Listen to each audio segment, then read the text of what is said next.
This is my Bible. This is my Bible. I am what it says I am. I am what it says I am. I have what it says I have. I have what it says I I am. can do what it says I can I do. can do what it says I can do. Today, I will be taught by the Word of I God. will be taught by the word of God. I boldly confess. I boldly confess. My mind is alert. My mind is My alert. heart is receptive. My heart is receptive. I'm about to receive I'm about to the receive incorruptible, incorruptible, indestructible, indestructible, ever living ever-living seed of the Word of God. seed of the word of I will God. never be the same again. I will never be the same again. Never, never, never. Never, never, never. In Jesus' name. In Jesus' name. Amen. Buksan natin ang ating mga Biblia bago kayo umupo. Genesis chapter 6 verse 8. In the month of January, I will be speaking the book of Genesis. No, we will be studying the book of Genesis. Genesis chapter 6 verse 8. Lahat na nakasumpong magsabi ng Amen. Amen. If you found it, let's read right away. Ready, go. But Noah found grace in the eyes of the Lord. Diyan lang ko. Excited. Father in heaven, we thank you, God, for everything that you have done. Bless your people in Jesus' name. Amen.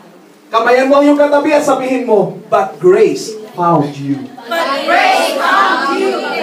Thanks God for the grace. Makakaupo na kayo mga kapatid. Thanks God for the grace.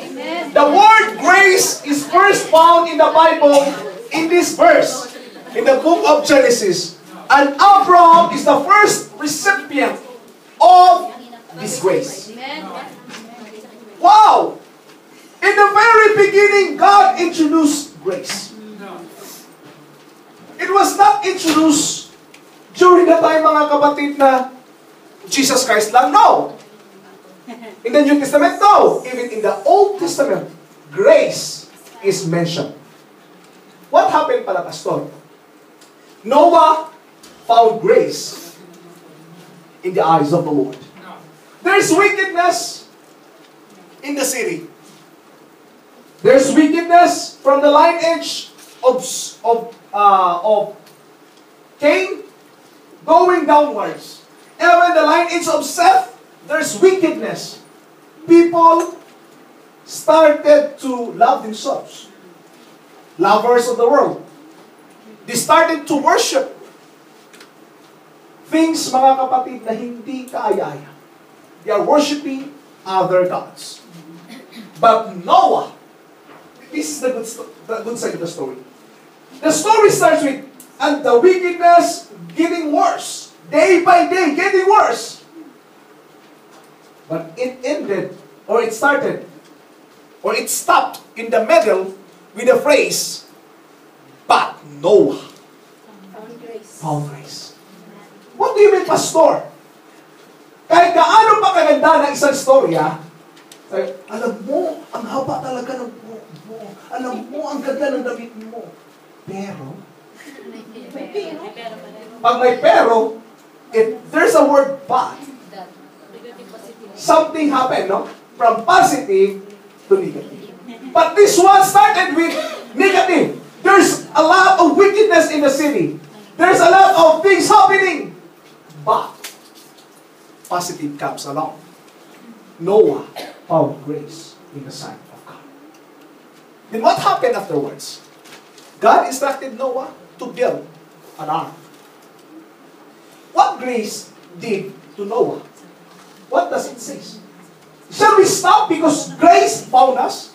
My question is this: who are you before grace found you? Siguro ilan sa atin dito, bago tayo nasumpungan ng grace, nasa mall tayo. Before grace found us, probably Brother June, yung manok yung kinakuha natin. Or probably, lasinggo tayo, Brother June. Before grace found us, who we are? Nothing. We are just an ordinary individual without plan in the future, even without hope for the future. But I want to tell you, as we start 2016, there is hope for the future because grace found us. Amen. Hallelujah. 2016 or 2015 have passed. 2016 has now started. And we have to look at it in the eyes of grace. Awa at habag, mga kapatid. What grace did to Noah? First, grace told Noah.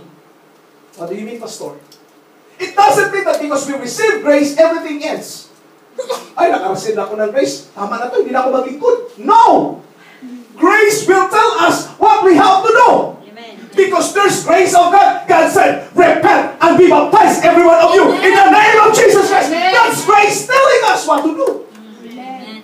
Did you get me? Amen. It's not just enough to say, grace, grace. Yes, everyone. God gave it grace. God gives grace to every individual. But the question is everyone saved? No. But you said that grace is given to every individual. Of course. Nakuha niyo ba? Grace is bestowed. Given freely. Without charge. But does it mean that everyone is saved? No. Unless we have to make our own choices to follow after God. Yes. Amen. God is pitiful. God is merciful. Not pitiful. God is filled with mercy and grace. That is the more accurate word for Him. But because God is filled with grace and mercy, does it mean pag maraming nahihirap, doon na magre-respond ang Diyos? Hoy, mahirap lahat. Kaawa-awa ka. Dahil kaawa-awa ka, bibigyan ka. Automatically, God will not respond. Because you are pitiful. God will respond to your action, to your faith. Because if God will only respond, dahil nakawawa ito, God will respond dahil kaawawa. Ibig sabihin, lahat ng mahihirap sa Africa ngayon, mayaman na sana. Lahat ng mga batang kali sa Pilipinas, dapat ngayon may nakakain na. Bakit wala? Because God will only respond to faith. Hindi na sa basta kaawa-awa, wala kang gagawin. Makaawa-awa kami, alam ko, ang Diyos ay mahabagin at maawain. Bigyan ako ng awa. Wala ka namang gagawin. Wala ka namang ginagawa. Antay ka lang ng grasya na. Saan mo ginagawa? Ito, nag-aantay ng grasya. Pero nag-aantay ka ng grasya, wala ka matatanggap. Because grace is given, it is bestowed. What do we do with the grace? Noah was told with the grace. But has he said, oh, okay, we will just wait for the grace. We will not build the ark. No! They do something with which was given. And the good news with the grace is this. It will tell you the things that the world will not tell. Amen. Amen. Sasabihin niya sa iyo ang mga bagay na hindi kayang tanggapin ng mundo. Yes. Amen. Sa panahon na yun, sinabihan si Noah. But the Lord didn't tell the rest of the world. No, He didn't. He only mentioned this to Noah. That's how grace works. Bakit? The moment that God says, I will bless you, I called you, and I formed you, I called you chosen generation, a royal priesthood. Sinabi ba niya ito sa iba? No. Only those people who are recipient, only those people who are baptized in His name, those people who have the power to claim, is the one na pwedeng tumanggap nito. Amen. It's quite amazing na mag-iisip ka, si Noah, kaswerte mo Noah, no? The rest of the people are sinning, but we found grace. But the question is, how Noah respond to grace? Because grace is bestowed. But the question is, how do we respond to grace? When grace found us, how do we respond? Wala siguro taong pangalan nito Grace? Absent si Grace. Si Grace Taras. Tuloy tayo. Grace just told Noah something that he did not, tell the rest of the world. Sinabi ng Panginoon kay Noah, the end of all flesh is come before me. For the earth is filled with violence through them. And behold, I will destroy them. God sent forth destruction to the earth. And he never told anyone. He told only Noah. Why? Because God found grace. And I want to tell you, nandito ka hindi dahil magaling ka.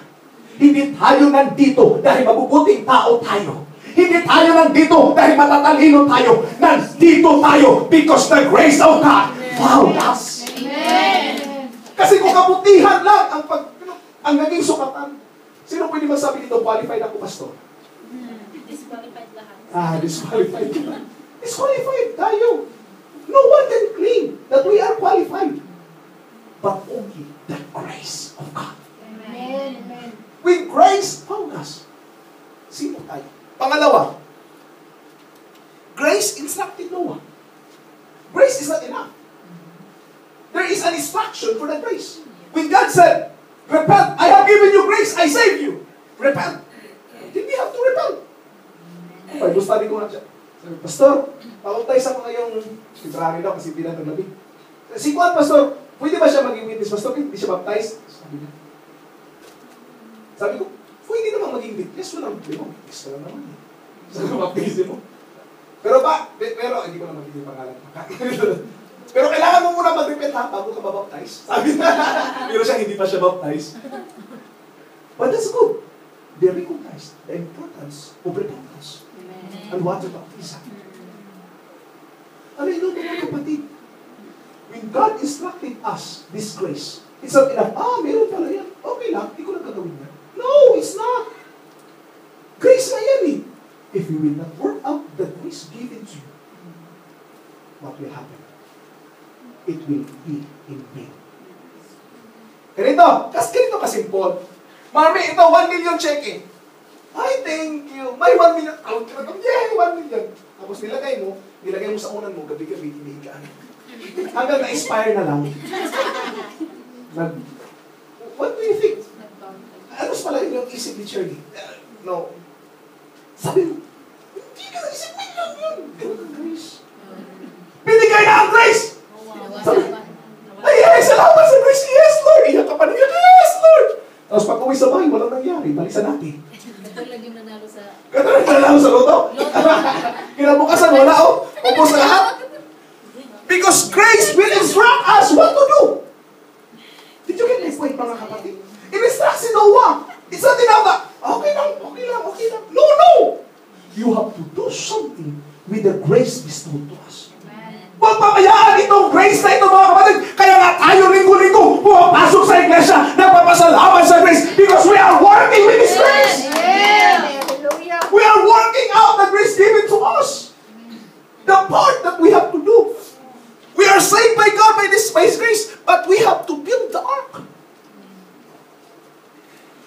Grace did not build the ark. Tama ba? Did not build the ark in itself. It instructed Noah to build the ark. Grace is given, but you have to build your ark. Hindi pwede sabihin sa iyo, ng pastor, sis, paglingkod ka sa Diyos. Para sa iyo, ako na lang mag-repent. Hindi ba yun? Para sa iyo, ako na lang mag-baptize sa sarili ko para maligtas ka na. Hindi ba? Kahit paanak natin, Brother John, hindi natin pwede gawin yan. Because we have to work out our own salvation individually. Amen. We have to understand that one. All we can do is to build the ark for our family. And our family has to respond to this call. Hallelujah. Mahalingin ko tayo sa Diyos. But you cannot, katulad na ginagawa ng ibang mga relihiyon, nagpapaptize sila para sa mga pamilya nilang namatay na hindi na baptize. Sabi ko, will it affect? Sino yan sila mga pastor? Mga Mormons. Nagpapapaptize para sa mga patay. And I said, okay. We have this one verse na sinabi na ito yun. Sabi ko, how come? When the Bible says repent, paano mag-repent ang patay? Para sabihin mo na ipapapaptize ka para sa patay? How come? Anyway, sa kanila na lang yun, mga kapatid. Tapos ngayon, meron naman yung purgatorio na maglagay ka lang ng malaking pera, itatransfer mo mula sa purgatorio ng langit. Kaya binabribe mo ang Panginoon, kinakapos ang Lord sa pera. Hindi pwede mangyari yun. Ibig sabihin, lugi ang mahihirap kasi wala kang ikabigay. Pero kailan naman ang gusto yan, Pastor? No, nagpagawa sila ng malalaking katedral, wala kasing pera. So yung mga mayayaman, may maraming mga kamag-anak na napunta sa purgatorio daw, kaya kailangan ilipat, so magbibigay kami. Pag malaki yung ting, ay ibig sabihin malaki to. Lipat ka agad. Mas maraming ting, ting, ting, ting, ting.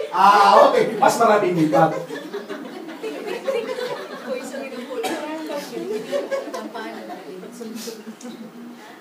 Tapos kailangan may sarikin para mas maganda.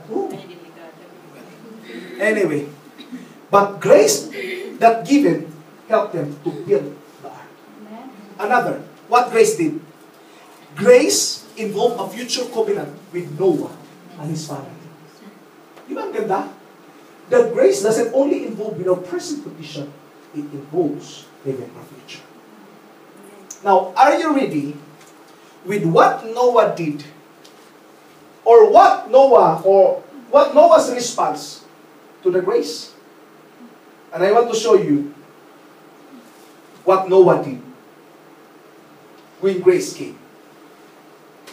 Noah's response to grace, number 1, he diligently do the task. Noah, gumawa ka ng arka. Ano? Arka? Ano mukha?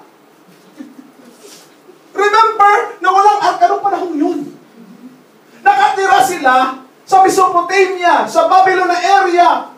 Lupa. Hindi po dagat. Hindi po tabing dagat yun. Hindi rin tabing, siguro tabing ito. Pero walang bangka. At sinabi, gumawa ka ng ganito kalaki. Gaano kalaki, Pastor?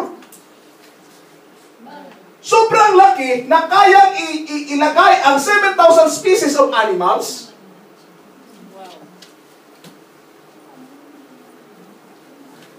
At kung titingnan mo siya, siya ang pinakamalaki. Pangalawa, after the Titanic. So mas malaki pa rin yung Titanic.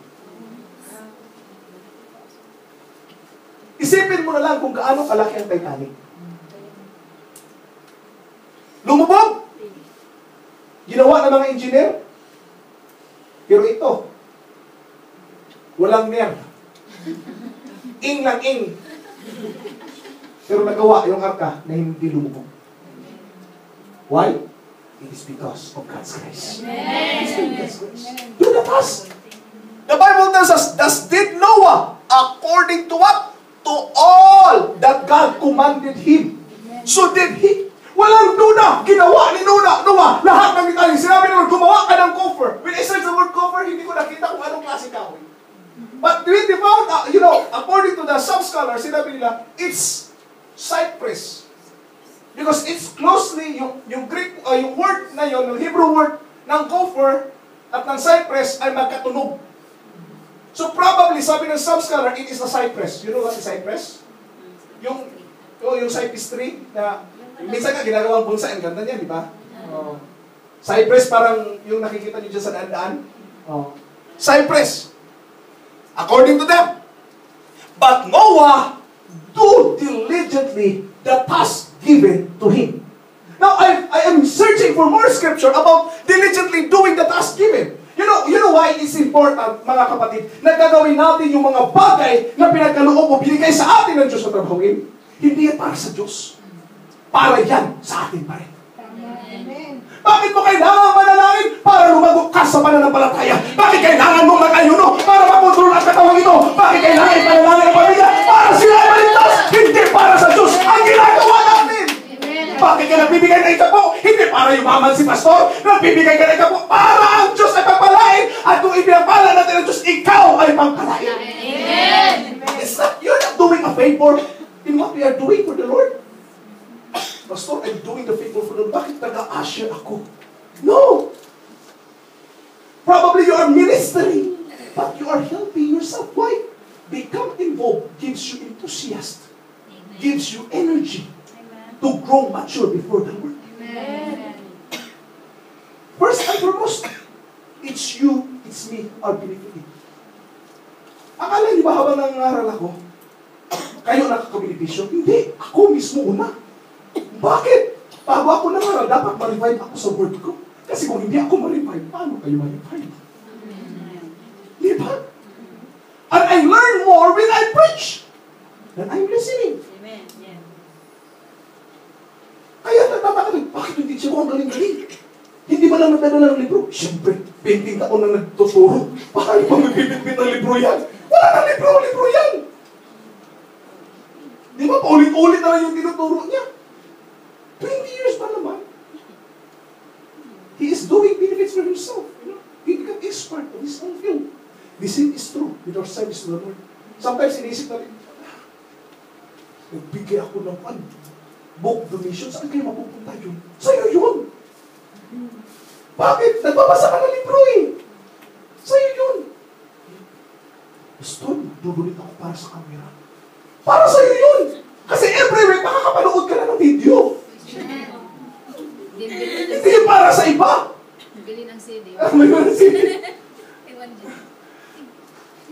Kailangan ba, Pastor? Maraming mga bakit na ginagawa mga kapatid na minsan nag-isip tayo. Lugi ako, lugi. Bakit lugi?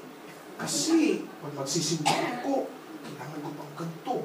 Pag atin ng conference, kailangan bibilin damit. Sino may sabing bibili ka talaga ng damit? Kailangan mo na ng damit. Nag-iisip ka ba ng ganun? Ang daming damit eh.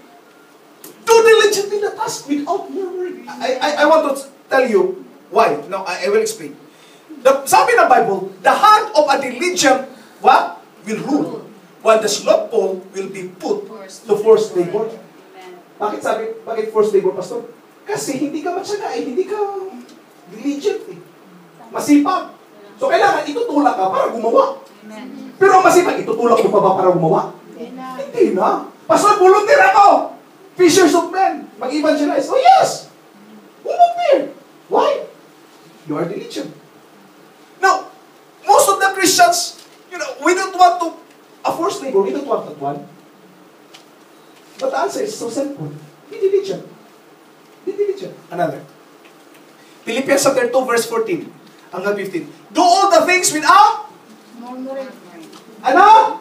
Murmuring. In other words, grumblings. Questioning. Sabi mo, grumble ka ba? Tanungin mo yung katabi mo. Sikreto mo. Are you grumbling? Nagre-reklamo ka ba? Church! The moment that we are grumbling, we are not grumbling against the minister. We are not grumbling against our sisters. We are not grumbling against the waiter. We are grumbling against God. We are murmuring against God. Ano ba ito ang init-init? Bigla-big naman. Of course, meron talaga ito expression na gano'n, di po ba? But actually, when it become a habit, it will become a grumbling. Of course, mainit talaga.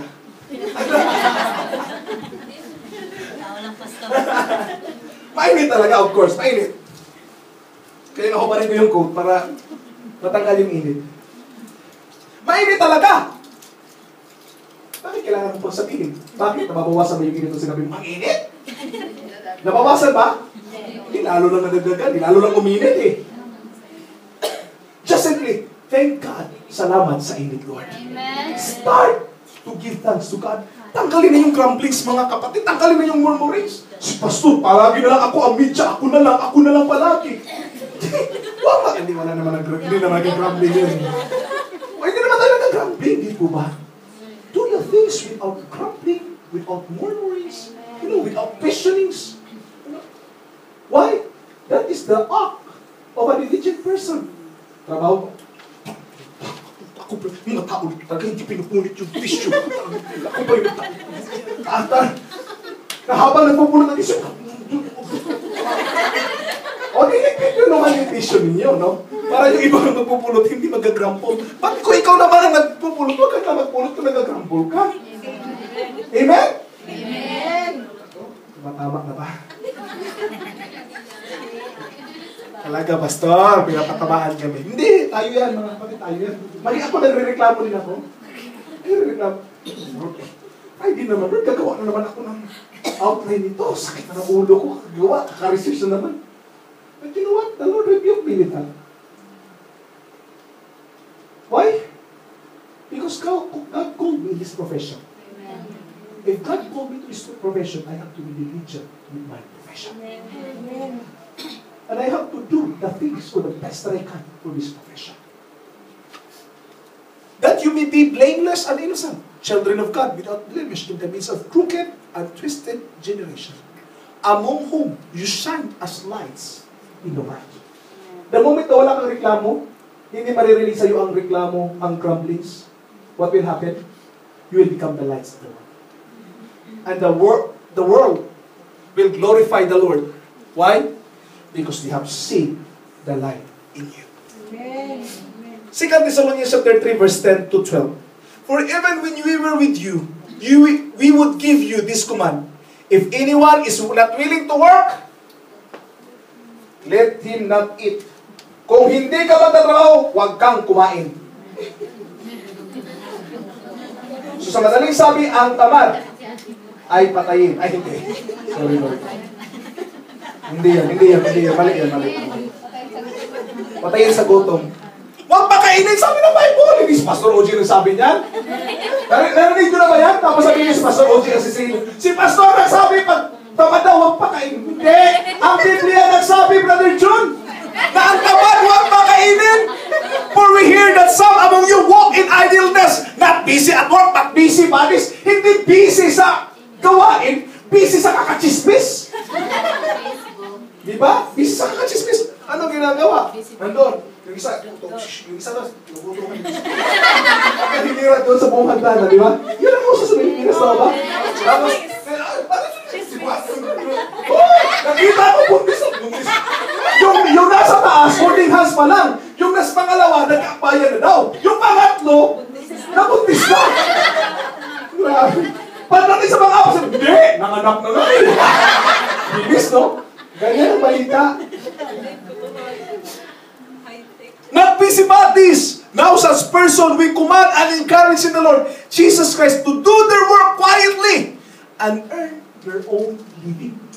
Huwag umasa. Ano yung mga pamilya ng Pilipinas basta na umaasa sa akin? Turuan nyo magtrabaho din.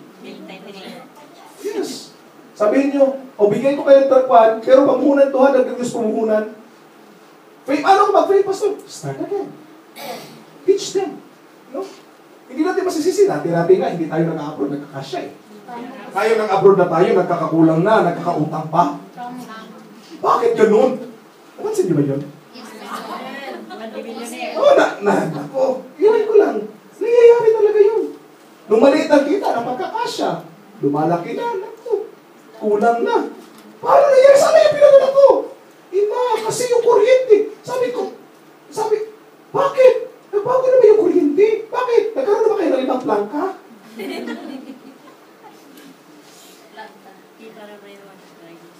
Ay, kasi tumaas na yung kuryente.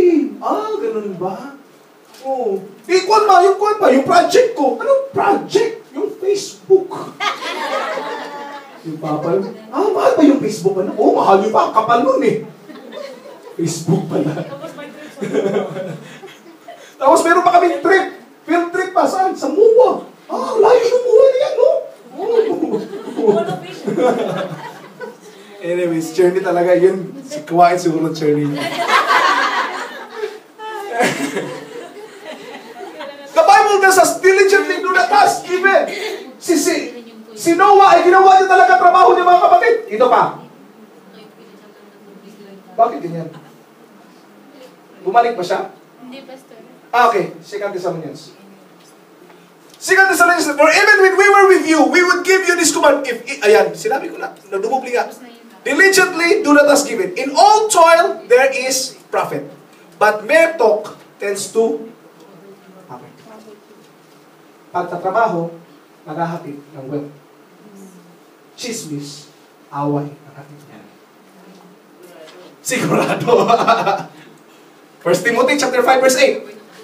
But if anyone, para sa mga magulang to, mag-isa akin bilang ama, if anyone does not provide for his relatives or family, and especially for members of his own household, take note, has denied the faith and is worse than an unbeliever or infidel. If we cannot provide for our own family, we are worse than an infidel. Ibig sabihin, kinulang pa doon sa bago mong sandal. hindi na-provide yung needs. But the Bible tells us, we have to provide not only for us, but for our own household, for the betterment of our families. Amen. Church, I want to clarify you.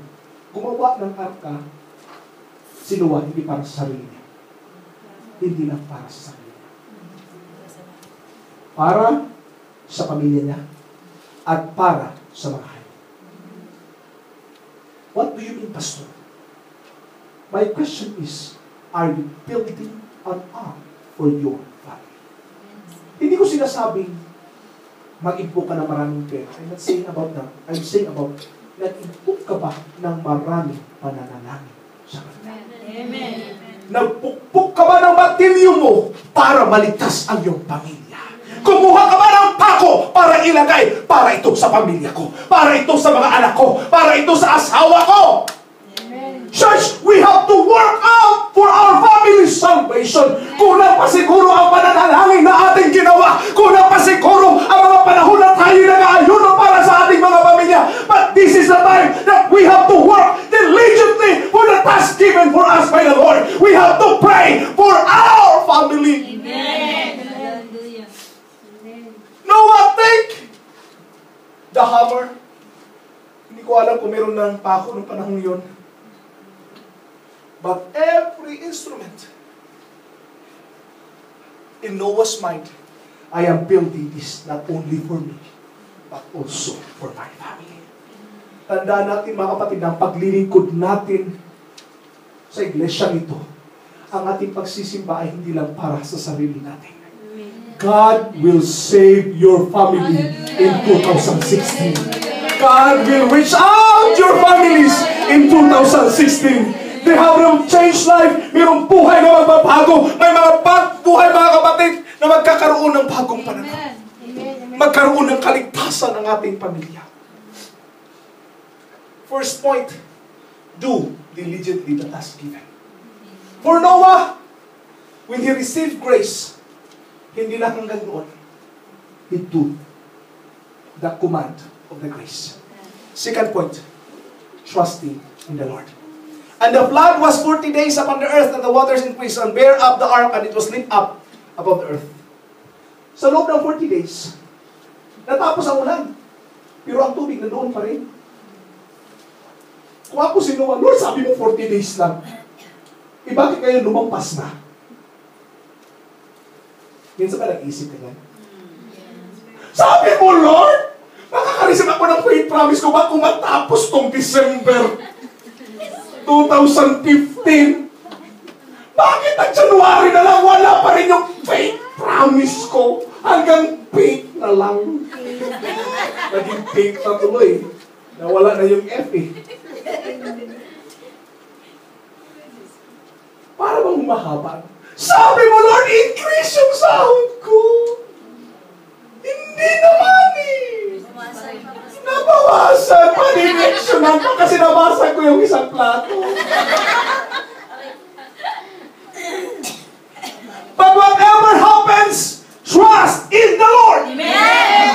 I don't care mabawasan ba dagdagan. I don't care anong mangyari sa buhay. As long as I trust in the Lord, everything will be alright. Aayos lang ang lahat. Basta pagtitiwala natin ay sa Diyos.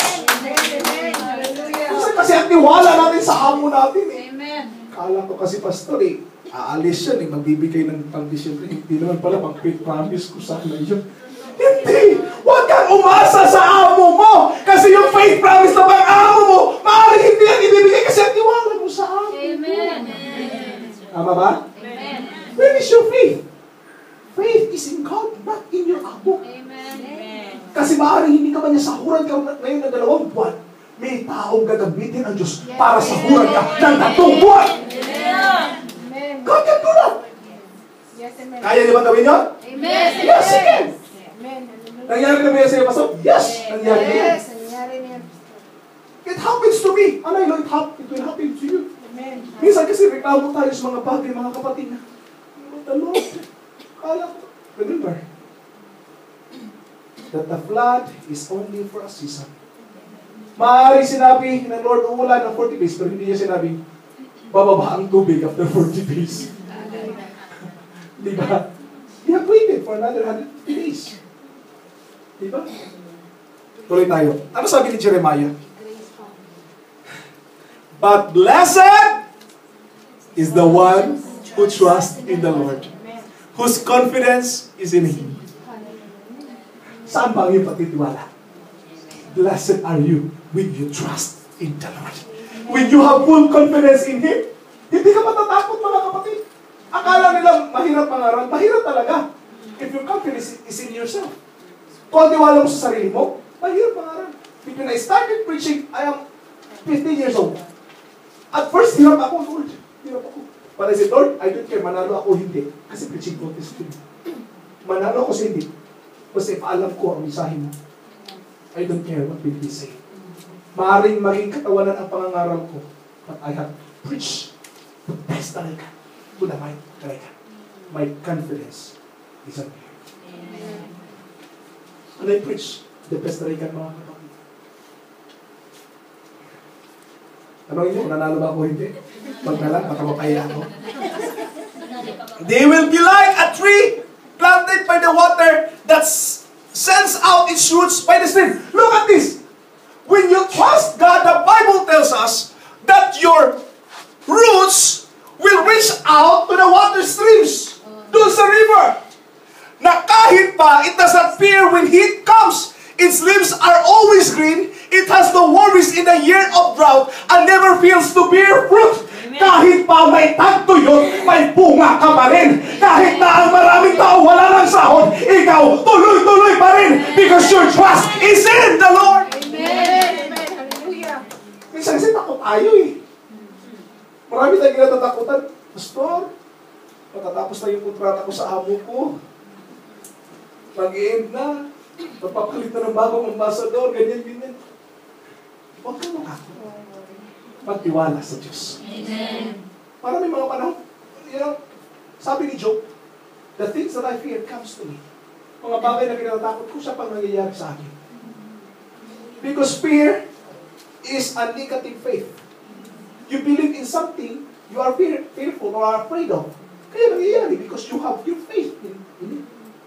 But the question is, can we eliminate faith? Eliminate fear? We cannot. Every one of us has his own fear.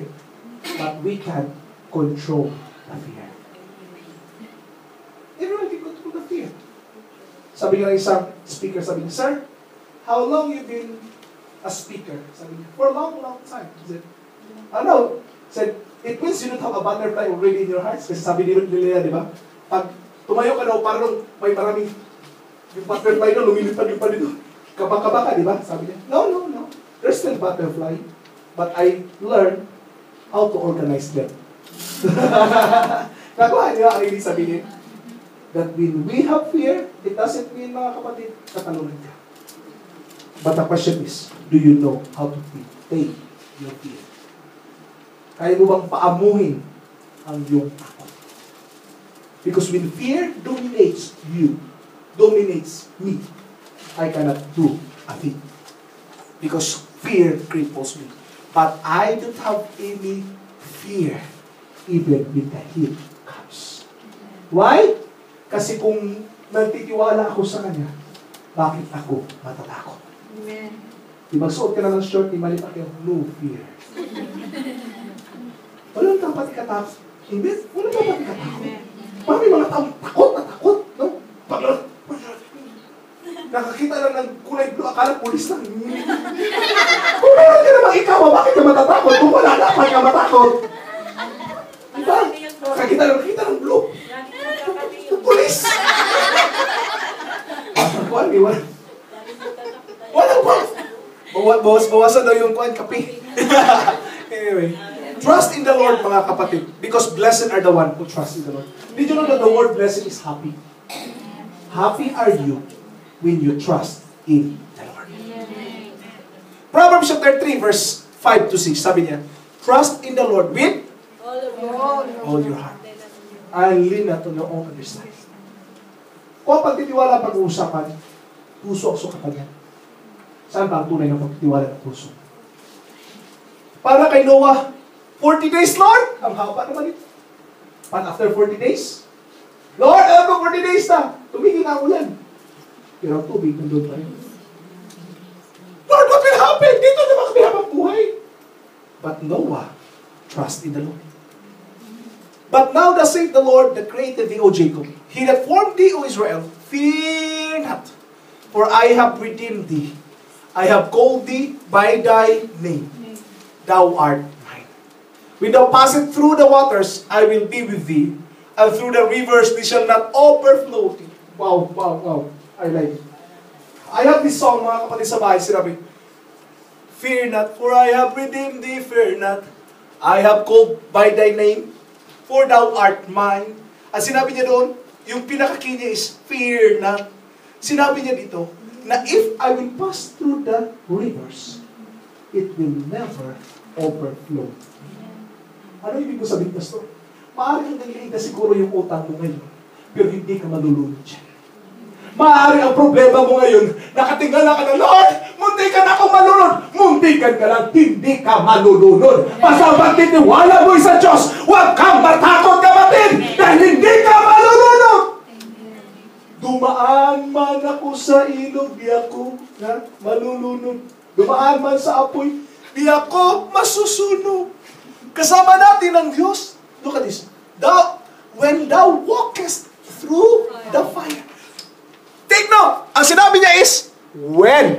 Hindi niya sinabing, if. When. Which means, you can experience that. Everyone will experience fire. Sino ba dito hindi naka-experience ng fire? Sa buhay. Well, hindi ako naniniwala walang problema. Yung walang problema, yung gano'n ako. Gano'n lapad doon sa gilid. Yun yung walang problema. Kilala niyo yan? Yun siya, mga tao hindi dumaan sa apoy. Gusto niyo maging gano'n?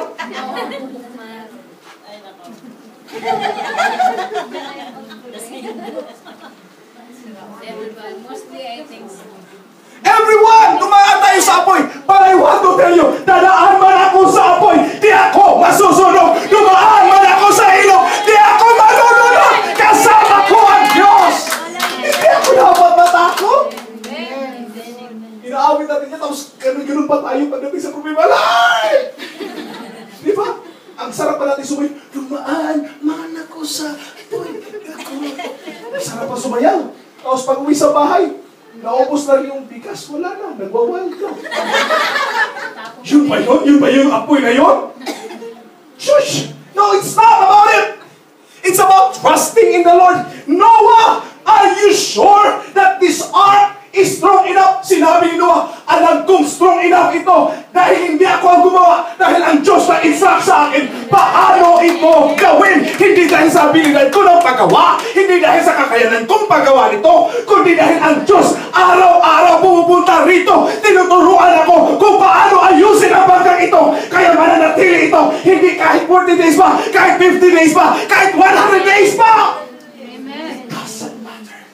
Amen. I know this ark will stand. I know this ark will remain firm. Bakit ako matatakot? 40 days na ulan. Hindi ka kami natinag. Ngayon bang tumigil na yung ulan after 40 days? Amen. I'm reminded, I want to remind you. 2015 tapos na po yun, patawarin nyo. Kung minalas ka ng 2015, patawarin na natin mga kapatid. Kawawa naman yung 2015, balik-balik ka natin. Let's start 2016. Knowing na meron pang magandang mangyayari sa buhay natin. 2015, minalas ka. Parang ang tagal naman ng malas ko. Umabot naman ng 2016. I want to tell you, it is only for a season. It's only for a season. Bakit? Sa palagay niyo, paday winter na lang. Hanggang, ngayon, January na, di ba? Hanggang October, winter pa rin. Ay, kayo. Pastor, supra naman yan. Paano kami magtatanim? Paano kami magbuhay? Ano, North Pole? Hindi. It is only for a season. It is only for a season. Maring nakakaranas tayo ngayon ng ganitong sitwasyon sa buhay. Hindi ko alam kung anong sitwasyon ngayon. Maring siguro ang iba sa inyo ay dumaan sa ilog. Hanggang dito na. Ilog ng utang. Ilog ng problema. Ilog ng trabaho, supreme struggle, stress. Hanggang tagaliit ng mga kapatid. Dumaan sa ilog. Kung halimbawa taga rito na, ginto. Sa Tagalog? Tingkayad ka. Paano pa sa bumabot? Thank God. Di na tingkayad. Thank God. Praise the Lord. Because if you know how to cry for help, God is there. At the mention of the name of Jesus, the rescue is there. Dumaan man ang mga pagsubok, rescue is there. Just trust in the Lord. Another, keep your lives free from the love of money and be content. Maraming mga umibig sa pera, namumroblema, pero yung walang hindi umibig sa pera, ginagamit lang ang pera, walang problema. 8.7 billion natalo o nawala sa stock market. Kasama ni Bill Gates, Warren Buffett, Mike Buzos, yung taga Spain, yung muna yung pangalan. 5 sila, 8.7 nag-crash yung market. Ikaw, Pastor, magkanong halo mo? Hala ko 2,000 na, 3,000 na lang. Pesos lang naman, mga problema. So bakit magdindi mo, Pastor? Hindi. Kasi pagtitiwala ko wala sa pera. Amen. Ang pag-ibig ko wala sa pera. Sa Diyos na siya nagbigay sa akin. Amen. Sa Kanya pa rin ako pagtitiwala. Bakit ako nalatakot? No? At hindi ako nag-aalala. January pa naman. Tataas din yan. Tataas din yan. Iikot din yan, mga kapatid. Kung maaari ngayon sa stocks ngayon, aabot lang ng 33 per barrel na dollars per barrel na oil. Gaganda din ang takbo niya. Gaganda din. At hindi ako natatakot. Tinignan ko ang video ko, akala ko bumabagsak yung gumaganda yung takbo ng UITF ko. Ano pala ako ng 300 pesos din, Brother Joe. Akala ko ba gumaganda? But no, my trust is not in my account. My trust, kahit sabihin, in trust.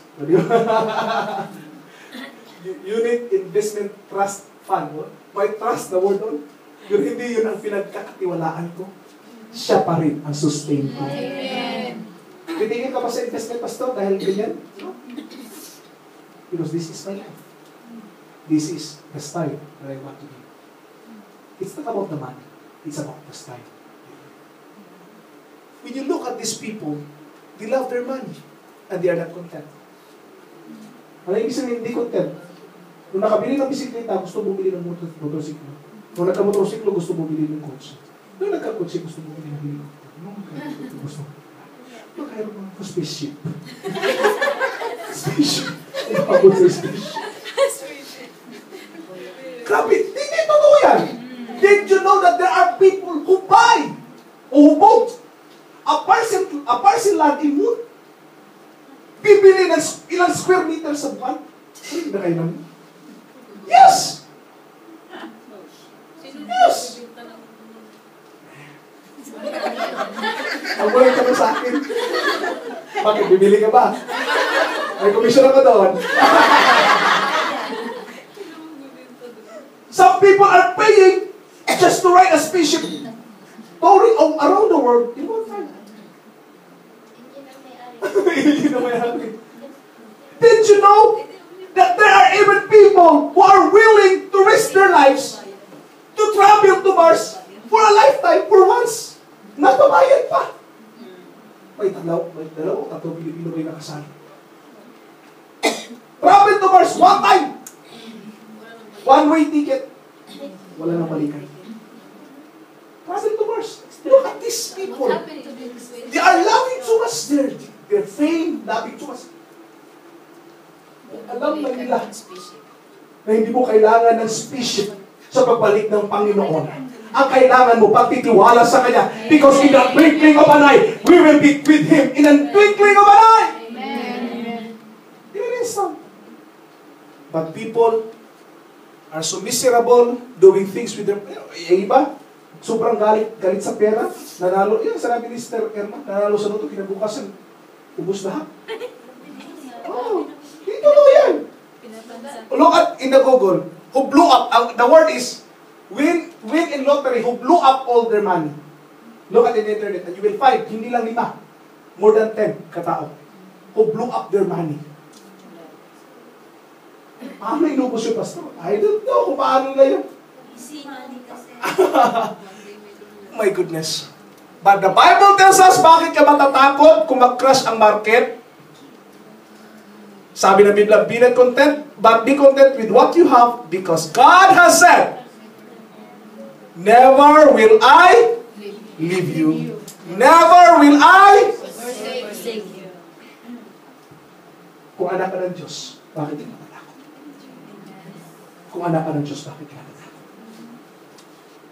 I understand this. Habang hinawa ko yung si Maxwell, kukunin ko yung isa ko, okay lang. Pero pag ginanon ko, biglang gano'n siya, gulat eh. Pero pag iba ang humahawak, kahit 2 kamay pa, umiiyak. Alam ang hawak ba? Parang alam ang hawak. Sino ba yan? Ikaw ba yan, Sister Roselyn? Kahit 2 hawak. Because they want the comforts. They want the, how you hold the child. Di ba? I know, probably ito, papa ko itong mahawak kasi alam ko hawak niya eh. Oh, ang amoy siguro. And this the same thing with God. Minsan, saka ka lang kinakabahan kung sa palagay mo, hindi mahigpit ang hawak niya sa'yo. Amen. Nakakaramdam ka ba ng pagkatakot? Pag sa palagay mo, Lord, parang lumalayo na yata ako sa'yo. Parang lumalayo na yata ang relasyon ko sa'yo. Kahit paligo-ligo ako nagsisimba, Lord, parang lumalayo yata ako sa'yo. Magkakaroon ka lang ng pangamba kung ang paghawak sa'yo ay hindi nagaanong ganun. Amen. But when you feel the warmth of the embrace of God, nararamdaman mo yung higpit ng pagkahawak ng Diyos. Kung alam mong sigurado ka sa kanyang mga kamay, at kung nagtitiwala ka sa kanyang sinasabi, hindi kita iiwan, hindi kita pababayaan. Kung nagtitiwala ka sa mga salitang ito, wala tayong dapat ikatakot sa ating pamumuhay bilang Kristiyano. Saan ba yung magtitiwala sa pera? Kahit naka-SSS ka pa, naka-social security ka pa. Secure yan, di ba? Pero wala pa rin nakakahigit sa security kayang ibigay ng aking Ama. Kahit naka-insurance ka pa, sure na sure, insurance, wala pa rin higit sa insurance ng aking Ama. Hindi ko sinabing huwag kang kumuha ng SSS. Hindi ko sinabing huwag kang kumuha ng insurance. What I am saying is, saan pa ang pagtitiwala? Okay lang naman sa akin kasi, insured naman ako. Ay, ganun. Dapat sana, insured naman ako kay Lord eh. Ganun sana. Baka magkasakit yan. Don't worry, insured ako kay Lord. Baguhin na natin yung phrase. Sabihin mo sa katabi mo, insured ako kay Lord. Minsan kasi ganito eh. Wala problema, insured ako eh. Up to $3,000 kaya yung insurance mo. Hanggang doon yung insurance mo. Ang insurance ko hindi hanggang $3,000. Hanggang kaya ng Ama ko isupply ang aking pangangailangan. Ibibigay niya doon ang insurance capacity ko. Magkano ang monthly amortization mo, Pastor? Monthly renita? Tawag niya? Bigay. Ikapulat mga alay at pag-aayulat mga pananalangin. Sapat na. Amen. Hindi mo pa kailangan pumunta ng opisina, magsimba ka pa. Hindi ka na kailangan pumunta ng opisina, makapagsimba ka pa. Because that is the reward of the Lord. Amen. Just trust in the Lord. Maraming mga taong nagtitiwala sa maling target. But Noah understand that he has to trust in the Lord. Last but not the least, thank God for salvation. And Noah builded an altar unto the Lord, and took of every clean beast, and every clean fowl, and offered burnt offerings unto the altar. Si Noah pagkatapos ng baha, alam ni Noah na ang taon niya, o pagbabagong buhay na ito, ay hindi dapat maging end point lang ng lahat.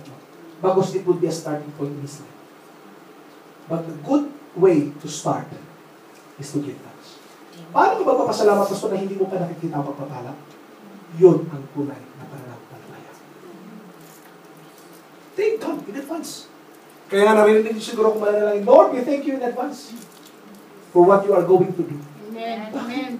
Alam ko may gagawin ang Diyos na Amen. mabuti. Hallelujah. Higit pa sa kaya natin isip. Amen. 2016 ngayon, tama po ba? Ang tanong ko, kaya ba natin na pasalamatan ang Diyos? Within this month, let's fill our hearts, our mouth, with gratefulness and thanksgiving. Amen. Lord, salamat at natapos na rin ang 2015. Minalas ako noon, pero dahil kasama ko ikaw, Lord, maswerte pa rin. Amen.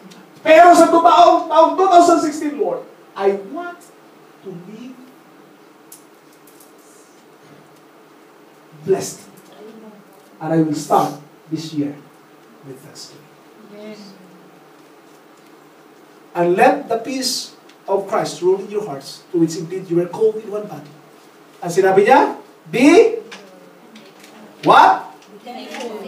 Let the word of Christ dwell in you richly, teaching, admonishing another in all wisdom, singing psalms and hymns and spiritual songs with what? In what? Your hearts to God. And whatever you do in word or deed, do everything in the name of the Lord Jesus.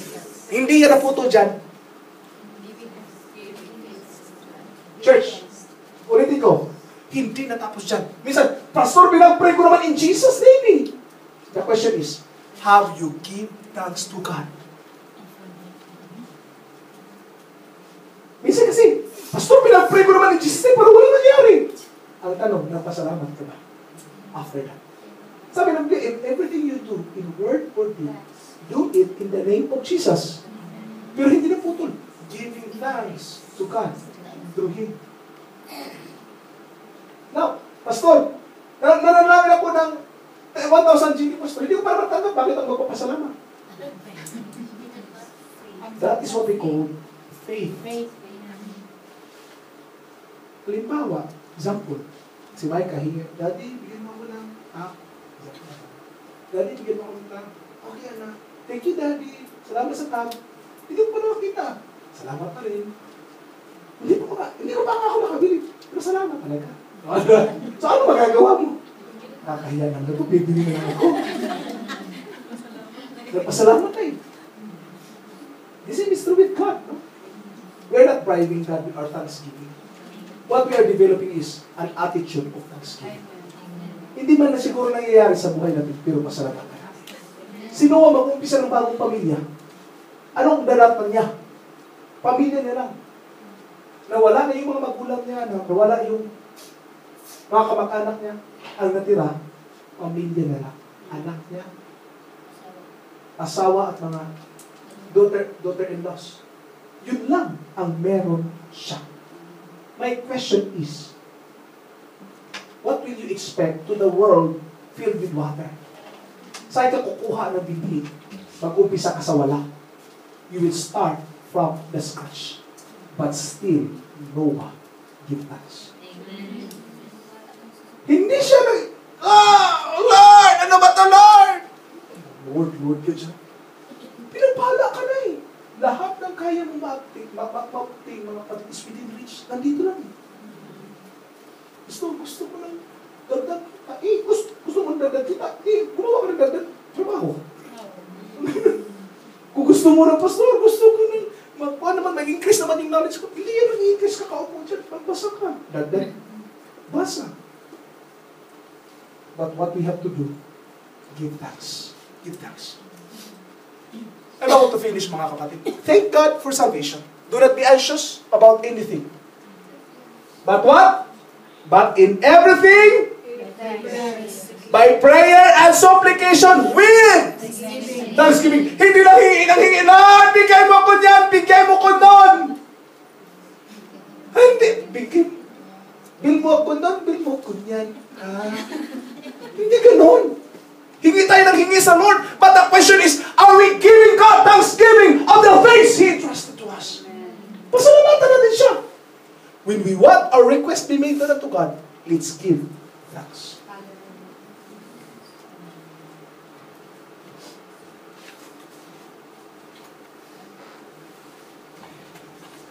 Last verse, mga kapatid.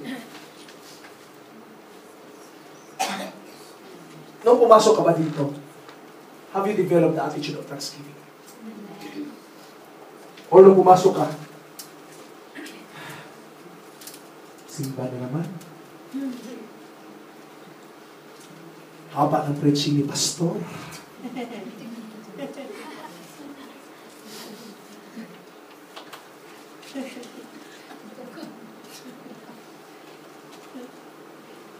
But the Bible tells us, enter into His gates with thanksgiving, and into His courts with praise. Be thankful unto Him, and bless His name. We are saved by grace. The question is, when grace found you, what have you done? Be diligent in your work. Second, we have to, what? Trust in the Lord. And third, what? Thank God. Shall we all stand together? Kung nagtitiwala ka sa Diyos, wala kang dapat ikabahala. In Ark, 7 days before the rain. Bago umulan, nandun na sila sa Arka. 7 days. Sabi ni Noah, Lord, sabi mo ba uulan? Bakit 7 days na hindi pa rin umulan? But still, Noah trusted. It rained 40 days. But the waters prevailed 150 days. But remember, it is only for a moment. Nasa loob sila ng Arka. In Ark, 1 year and 17 days. 5 months floating, 7 months on the mountain. At inanod sila 500 miles layo. But remember, some people consider the flood as a disaster. But for Noah, it is a salvation for his family from the wicked world. Ulitin ko. Someone will call your dilemma as a disaster. Someone will say that your problem is a disaster. Someone will say na mga struggles mo ngayon is a disaster. Pero kung ang pagtitiwala mo sa Diyos, actually, it's a salvation to you. Ilang mga tao, mga kapatid, na during na time na lumaya sila sa kanilang mga amo, nakasumpong patuloy sila ng kaligtasan. Ilang mga tao, OFW dito, nagtatatay mga kapatid, na nag-run away sila, wala silang mapupuntahan, maliban sa iglesia, naging cause patuloy ng kanilang salvation. There are times that our problems is actually a blessing. The question is, handa ba tayo magpasalamat sa Diyos? There's one lady in Mindanao, namang problema siya, kasi yung palayan niya, failure na failure talaga. Pero at least kumikita siya. One day, may malaking baha. Inanod ang kanyang palayan. Ang kinuha, more than 20 meters. Dumaan talaga sa palayan. Iyak ng iyak itong babaeng ito. At tumawag siya kay Pastor June, hindi si Brother June. Pastor June, pangalan doon. Kaibigan ko, sabi niya, Pastor, wala na! Yung palayan ko, wala. Iyak-iyak siya niya. Sabi ng Pastor, just trust in the Lord. Just trust in the Lord. Alam niyo ano nangyari? Yung naging sapa na dinaanan ng baha, imbis na maging palayan, naging sapa. Pero doon ang galing ang class A na sand and gravel. Na mas malaki pa ang kikitain niya kaysa palayan. Church, do you have any disasters that turns into blessings? Probably you have some disasters in your life that turns to be a blessing. Probably a broken relationship is a disaster that turns to be a blessing. Maaring away ng amo niyo, na siya pang naging dahilan, pinilihan ka ng bago. O inikrisan ka ng allowance. A small disasters that happens that become a blessing.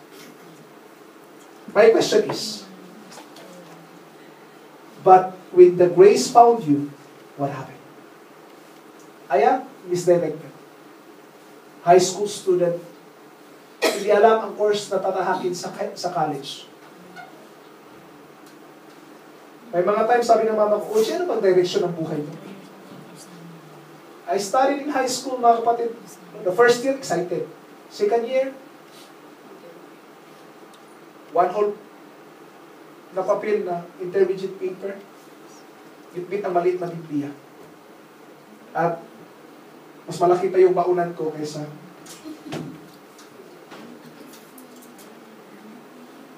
sa papel ko, mga kapatid.